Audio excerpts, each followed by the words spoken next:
As of 12 noon today, thank you. As of 12 noon today, we have a total of 35 confirmed cases. Of these 35 cases, 22 have mild to moderate symptoms, 2 are critical, and the remaining 11 are currently being investigated. With the presence of local transmission compounded by the exponential increase in the number of cases on a daily basis, we have activated the Door 4 or Code Red of the 4-door framework in our COVID-19 response plan. The main triggers for entering Door 4 is at least one documented case of community transmission, and will continue while there is sustained human-to-human or community transmission. Well, actually, let me just say that the main triggers for entering Door 4 is at least one documented case of a localized transmission, and will continue while there is a sustained human-to-human or community transmission. Moving from one local transmission to sustained community transmission can happen indeed very quickly. More than 40 countries have reported local and community transmission, and they have responded differently based on the social-political context. The most well-documented is China's lockdown of Wuhan and neighboring municipalities. WHO has recognized that a comprehensive set of efforts, namely contact tracing and surveillance, isolation and medical management, and extreme social distancing, have been successful in interrupting the chains of transmission nationwide. We also emphasize that at the center of all of these is a heightened diagnostic capacity as the backbone of the national response to COVID-19. So this will be all for now. Estimated job losses are temporary, okay? Hotels, travel industry, and we think this will pick up after airlines, after the middle of the year. So it's really a short-term loss. So I don't think there's going to be much effect on our poverty numbers, and we still keep on holding on our target that by 2022 we should be down to 14%. 11%. It's a moving target pala. We just raised the bar. Thank you. Okay, Well, it's going to be transitory, if at all. That transitory difficulty among lower income families. But the resilience of families is usually there. And remember, we have PhilHealth, which is ready to support the people who are sick. Secretary Duque just mentioned the packages that will be available in PhilHealth. Maybe you'd like to explain that. Yes, very quickly, the PhilHealth board has approved an isolation package of 14,000 pesos per member. And if and when the symptoms progress to moderate, that will be another package that's going to kick in, which is at about 16,000 pesos. So 16 plus 14, that's 30,000 pesos. Now, if it continues to progress to the severe pneumonia, then you have the severe pneumonia package, which is at 32,000 pesos. Plus, of course, the cost of testing is 6,000 per person, but you would need to test them 3 times. Once they're positive, and then you need to, before clearing them, they ought to be negative twice. So that's 18,000 plus 32,000 plus 14, I don't know, yeah, 14,000. So it's about 64,000. Okay, last two. Has a much faster rate of transmission than COVID, the MERS-CoV and SARS-CoV.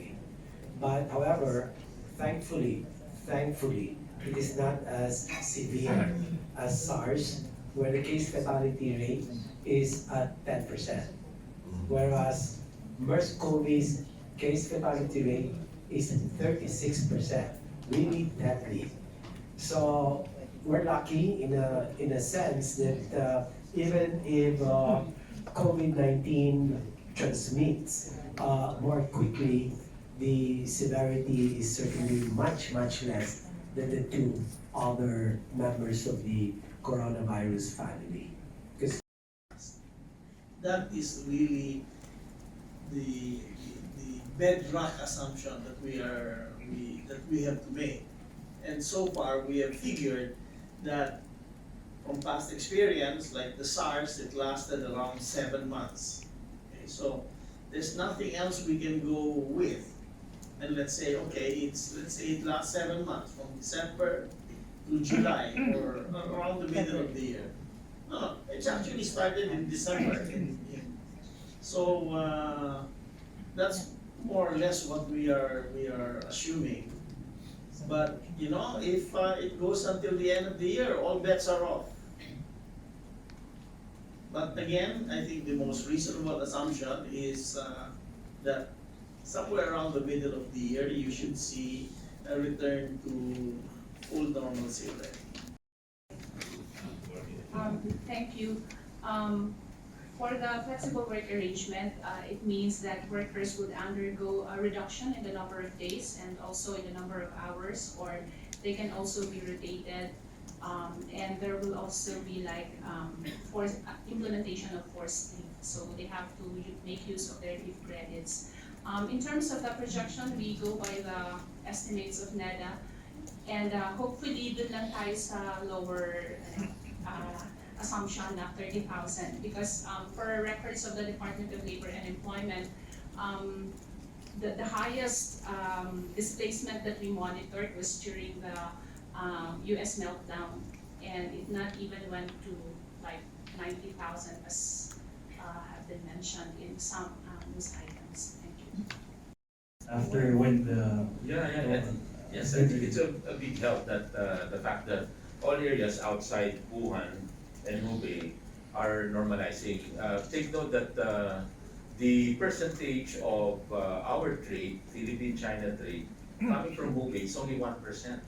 So that means that outside that area, the normalizing na. So that will lead to less pressure on the supply chain constraints that we were all worried about. No? So the sectors that I identified earlier that are predicting possible difficulty on supply chain, they'll lessen pressure na. So because of you normalizing, people are back to work outside, they getting back to normalcy.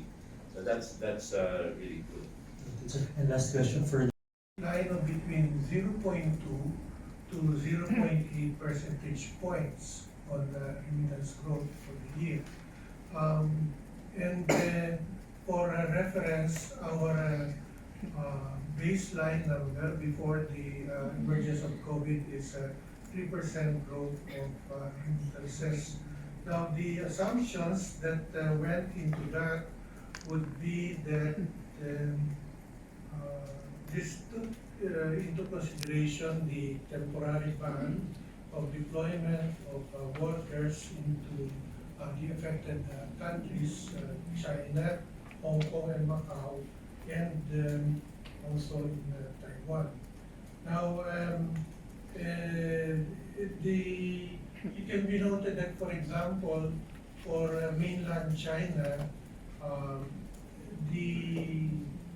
of the total 30.1 billion remittances that we received in 2019, only 0.1% of that total came from mainland China. So that is one factor why the reduction in remittances is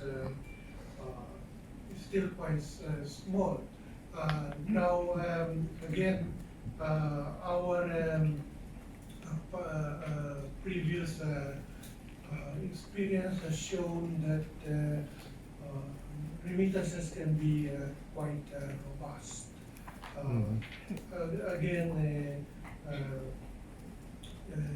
there's still shifting going on from one country to another in response to any unforeseen shocks as we've seen in the past. As for the OFWs, we have the reintegration program in place under the OWA. And also, they've been providing some financial assistance as well when they get back to the Philippines.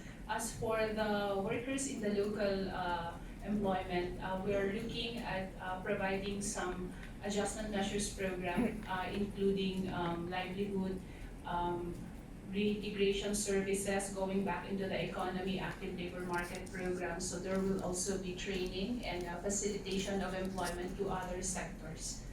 Excuse me. Thank you. I just want to also point out, I think the dollar representative pointed out earlier that actually in the next 2 years, we will have less graduates coming, sorry, it's Rose here. And less graduates because of the K-12.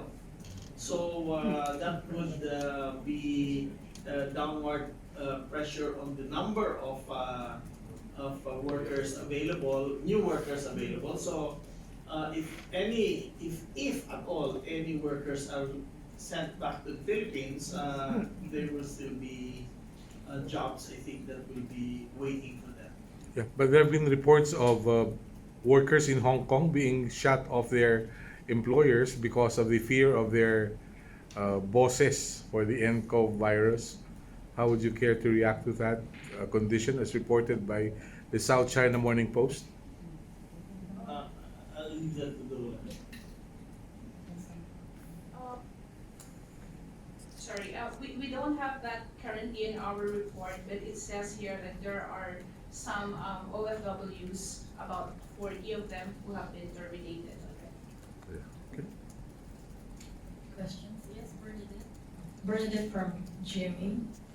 pesos, 91 billion pesos. The budget deficit could reach the 2020 program of 3.2% of GDP to around 3.6%. The corresponding increase in the borrowing level will provide financing for the increased deficit. Our credit rating is quite robust, and we don't expect any difficulty in covering a potential deficit that might occur because of the drop in economic activity, expected drop in economic activity because of this coronavirus. Thank you. Are there any questions? On the macroeconomy, in terms of impact on the macroeconomy, coming from the direct hit on the tourism and travel sector, as well as the trade sector, NEDA estimates that the combined impact of the virus, this coronavirus, is on the tourism and trade sector. That's a direct impact. And this could result in foregone value added or potential output loss of 93 to 187 billion pesos, which is equivalent to 0.4 to 0.9% of GDP, the value of GDP, nominal value in our country. This is assuming that the virus, the COVID-19 induced disruption will last till the end of June this year. In terms of economic growth, the corresponding impact would be 0.5 to 1 percentage point shaved off from the target of from our target of 6.5 to 7.5% GDP growth, real GDP growth in 2020. With the slowdown in economic activities, there will be a concomitant reduction in employment of around 330,000 to 60,000 jobs in the travel and tourism sector. Our country's monthly headline inflation is expected to increase by 0.1 to 0.2 percentage point, but I think the estimate of PSP is higher. Lower? Was it lower? This is lower. Given that the supply disruption in the arrival of China-dependent food imports. And it's good to hear from the Trade Secretary that manufacturing and other industries in China already picking up or bouncing back one by one.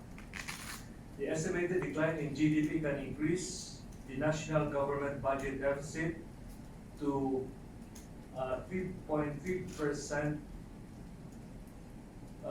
between 3.3% and 3.4% of GDP in 2020.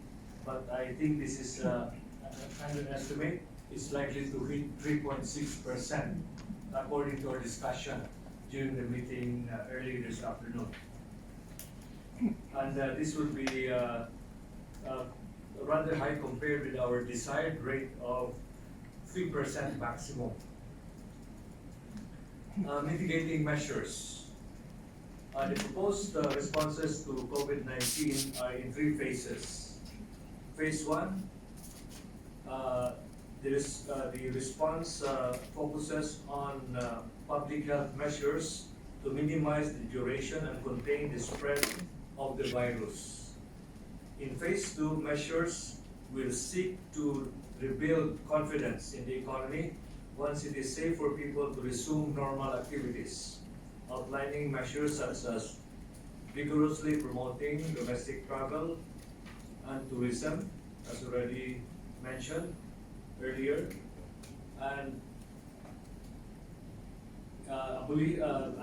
travel can be ramped up, can be encouraged by abolition of the travel tax, if any, for domestic travel and international travel in nearby countries, possibly lowered travel fares, accommodations, and entry fees for a day's use of resorts, among others. Finally, phase 3 measures aim to ensure that the country is better prepared for the next epidemic or pandemic through strategic investments in medical, in the medical field, establishment of a center for disease control wide network, and a strengthened epidemiological research system, among others. Measures are likewise proposed to boost foreign investment flows and attract into the country relocating firms from China or the US. And of course, we would like to reduce or dispel the uncertainty with our key foreign investment easing regulations, including the passage to the CENTIRA. That would be a very important way to dispel uncertainties among businessmen. Thank you. Government. Good afternoon. With respect to the industry sectoral impact of COVID-19, in summary, we saw how the Chinese business activity weakened, especially in the month of February. But however, moving towards March, we saw a gradual normalizing of activities in China. In particular, for example, 96 state-owned enterprises resumed work with 90% production rate. 500 largest manufacturers at 97%. SMEs, their SMEs at 52%. The resumption rate of large industrial enterprises at 100% in Zhejiang, 96% in Jiangsu, 90% in Shandong, 82% in Guangdong. And key enterprises in foreign trade reached 100% work resumption rate in Tianjin, 70% in Chongqing, Shanghai. This just shows a lot of activities outside the epicenter, Wuhan and Hubei, they're getting back to normalcy. Also, a quick view on the latest manufacturing purchasing managers index, which is an indication of the level of activity of manufacturing for February. For Philippines, we even saw an increase from 51 to 52.3. This is really a very good development relative to other countries like Vietnam and Thailand and Singapore, even Singapore and Malaysia, almost all of them, suffering a decline in PMI. That's the index from January to February.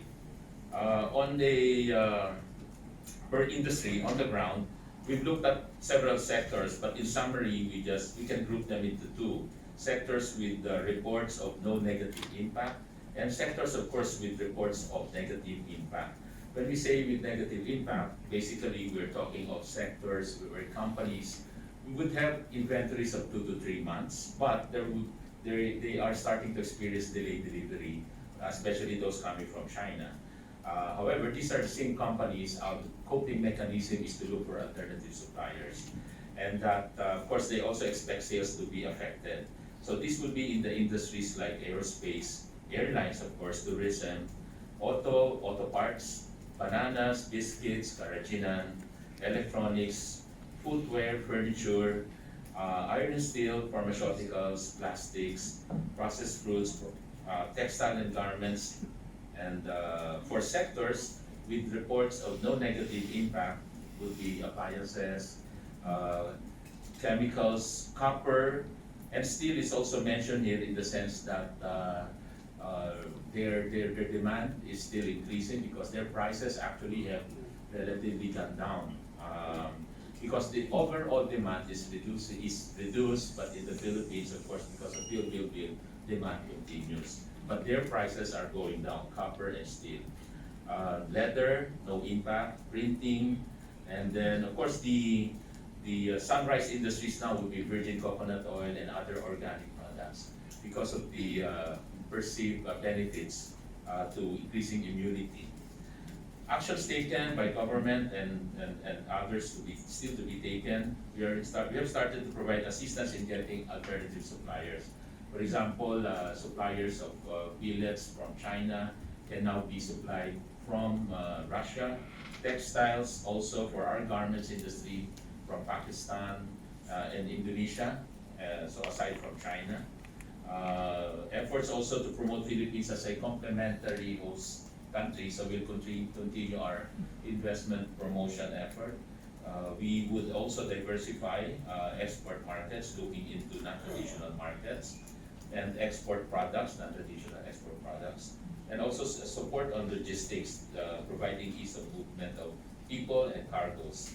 And finally, we can also look at the ease, loosening, for example, the domestic sales ceiling for export-oriented companies, but this one is not yet being implemented. These are things that we can look at in the future, and some regulatory relief when it comes to, let's say, deferred payments for bank loans or lowering of interest rates, waiving of fees, etc. So these are things that we will look at in the future. Thank you. Yesterday, already gave a certificate of exemption for the locally developed diagnostic kit for COVID-19, a certificate of exemption from the required certificate of product registration. But this is basically to allow the kit to be used under the validation category, meaning to say we have to wait actually for the WHO validation, and then we can be in the actual product category already instead of validation category. The test kit that was developed, funded by DOST, was done at the UP National Institutes of Health in Manila, and this is part of our program for diagnostic kits. It includes the diagnostic kit for dengue, for leptospirosis, and now the COVID-19. It also includes one for tuberculosis. Now, lessen, or shall say to protect the public, FDA required an additional layer of a risk mitigation measure during this validation test. In this case, this additional layer actually is the requirement to subject the first 500 tests with a parallel sequencing technology for DNA and RNA at the Philippine Genome Center. But this one will not be charged again to the patient. You know, this is part of the research. Now, the test actually would cost around 1,320 per test. That includes the 200 for the RNA extraction, as compared to the current cost from the foreign counterpart, which is about 8,000 pesos. As far as the availability is concerned, the company which was licensed by UP, okay, for the production of this test kit, this is the Manila Health Tech, has already in its inventory something like 6,000 tests. And they can actually make available another 20,000, okay, as we progress in the required test. So out of the numbers, DOS dispenses has already covered close to 3,000 tests, meaning to say we already have the funds to make this available. And well, of course, we also requested that something like 35 million be given to us to produce the additional 24,000 test kits. Thank you. On the part of the Department of Labor and Employment, we have reported to the Economic Development Cluster the monitoring that we've got at the regional level with regard to establishments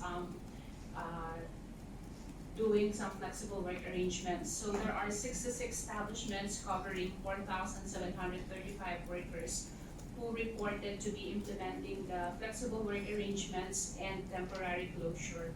47 establishments of the flexible work arrangement covers 4,416 workers. 19 establishments resorted to temporary closure, covering a little over 300 workers. The establishments are mostly from the hotel, restaurants, and tourism-related sectors, and a few in the manufacturing. Temporary displacements are coming from regions 3, 6, 7, and 12, with Region 6 reporting the highest number of covered local workers affected, and also followed by Region 7. There are also OFWs who have been affected by the COVID, and we have reported around 734 who have been displaced, particularly in Macau. Some of them have been terminated, but some are undergoing the unpaid leave. Good afternoon to everyone. On behalf of Secretary Bernadette Romulo-Puyat, we would like to share with you the plans and programs that we have shared with the cluster to cushion the blow on the tourism sector and sustain it until the epidemic will eventually subside.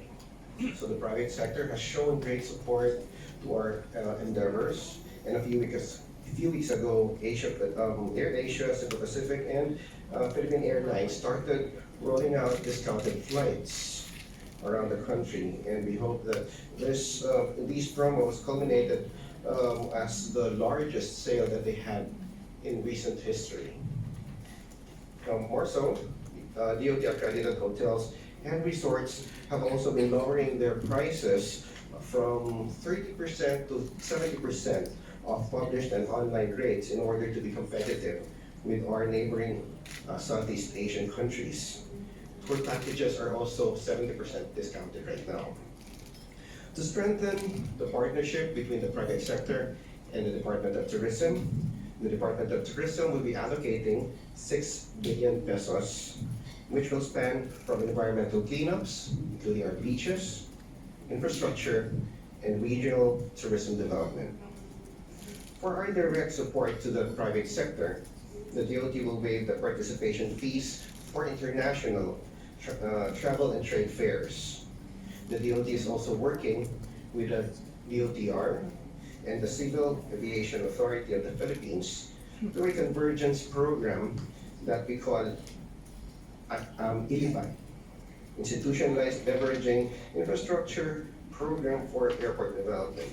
So we will be identifying and prioritizing the development and infrastructure needs of the various airports to improve the tourist experience in the country. So the program seeks to make more airports night-rated in the country to increase the operational efficiency and reduce daytime flight connections. This will help push more tourist arrivals in our destinations. Training for the COVID-19 orientation, preparedness, response, and protocols for industry stakeholders will likewise be done. Our Manpower Development Office will tweak our Filipino brand of service module to include points on how to handle guests for COVID-19 and response. This will move forward the trainings that we have by integrating the DOH guidelines. To aid the LGUs in preparing for the eventual return of our tourists, we are helping them in developing their own master plans.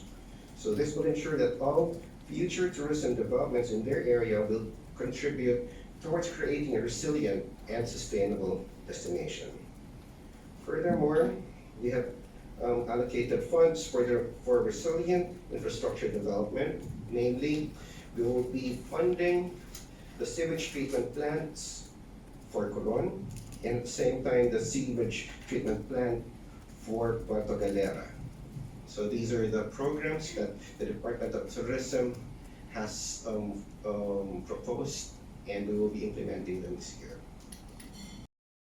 COVID-19. We're now looking at much more challenging external conditions with respect to global growth. For example, very recently the IMF has come up with a projection that the growth for 2020 can be below the 2019 level. And this represents a further downward adjustment from the January World Economic Outlook of an assessment of 3% growth for the global economy. And the channels of impact on the Philippines will be through travel services, example, and through trade, exports and imports can be weaker. Also, foreign direct investment can be weaker, and external position, the level of remittances can also be affected. But we are still in the process of making our estimates, but we see that the resulting current account deficit is very much financeable, and it can be noted that our international reserve position remains very strong at $87.6 billion. Now, with respect to inflation, we see that this poses a downside risk to inflation, and the latest inflation assessment we will give on March 19 in line with the Monetary Board's assessment and decision on the monetary policy stance. But there are two main channels of impact on inflation. One is through demand, and our domestic product growth can be weaker because of COVID-19. And also, we're looking at much lower inflation, outlook for global oil prices.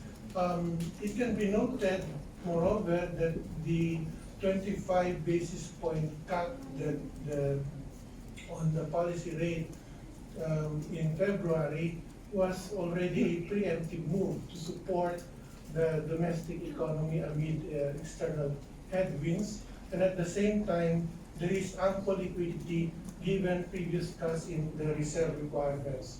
And this amounted to 200 basis points in 2018 and the further 400 basis points in 2019.